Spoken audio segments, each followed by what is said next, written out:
कि सनातन धर्म, हिंदू संस्कृति और हमारे धार्मिक ग्रंथ को गाली दो।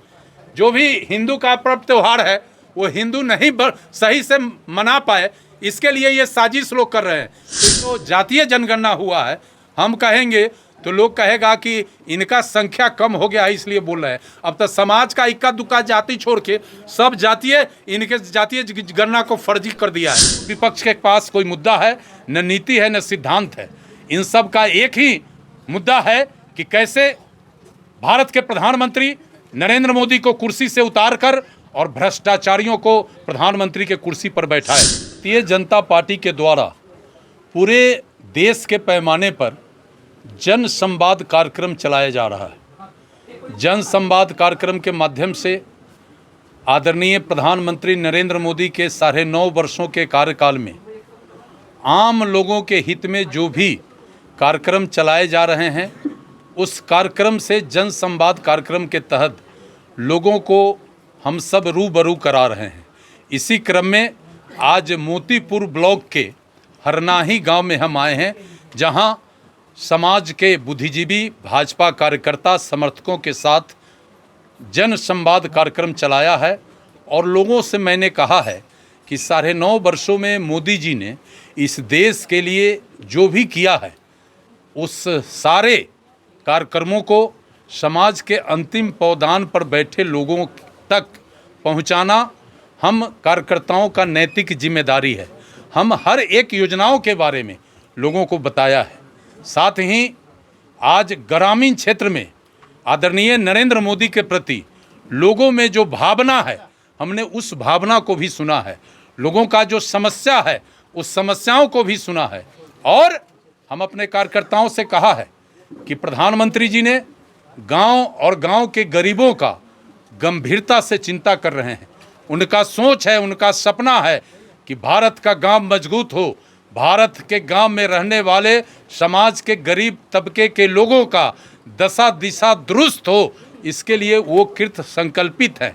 और इसी के तहत नौजवानों के लिए योजना, बेरोजगारों के लिए योजना, महिलाओं के लिए योजना, किसानों के लिए योजना, ये लड़कियों को के सुरक्षा के लिए योजना, वृद्ध को पेंशन की व्यवस्था, छोटे छोटे उद्यमी के लिए प्रधानमंत्री विश्वकर्मा योजना, महिलाओं को 33% आरक्षण, इतने योजनाओं से हमारे समाज को प्रधानमंत्री ने कवर किया है कि अब गांव का हालत निश्चित रूप से प्रधानमंत्री जी के सपने के अनुरूप गांव का हालत बदलेगा।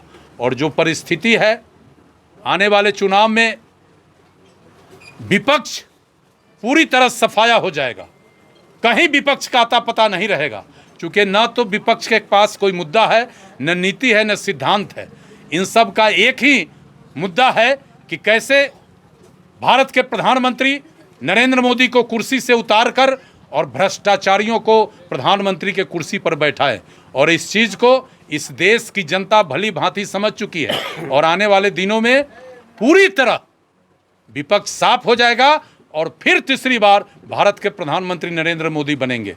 हमने कार्यकर्ताओं से कहा है कि जो भी केंद्र प्रायोजित योजना है, उस योजना का लाभ हर एक गरीब को मिले, इसके लिए तत्परता से काम करिए। और विशेष रूप से 5 लाख रुपया का मुफ्त इलाज का जो सुविधा आदरणीय नरेंद्र मोदी जी ने गरीबों के लिए दिया है, उस आयुष्मान कार्ड को बनाने में अभी अभियान के तहत उसको आगे बढ़ाइए, लोगों को बनाइए। विश्वकर्मा योजना का लाभ लोगों को दीजिए। महिलाओं को बताइए कि 33% आरक्षण देकर आपको भी सत्ता और शासन में भागीदारी नरेंद्र मोदी ने सुनिश्चित किया है। इन्हीं सभी सवालों को लेकर हम आज हरनाही आए हैं और ये जन संवाद कार्यक्रम हम लगातार आगे बढ़ाएंगे। और आने वाले दिन में मेरा दावा है कि तीसरी बार फिर भारत का प्रधानमंत्री आदरणीय नरेंद्र मोदी बनेंगे। बिहार सरकार द्वारा जो जातीय जनगणना कराया गया, अरे तो जातीय जनगणना पर हमको क्या बोलना है, सब जाते बोलने लगा।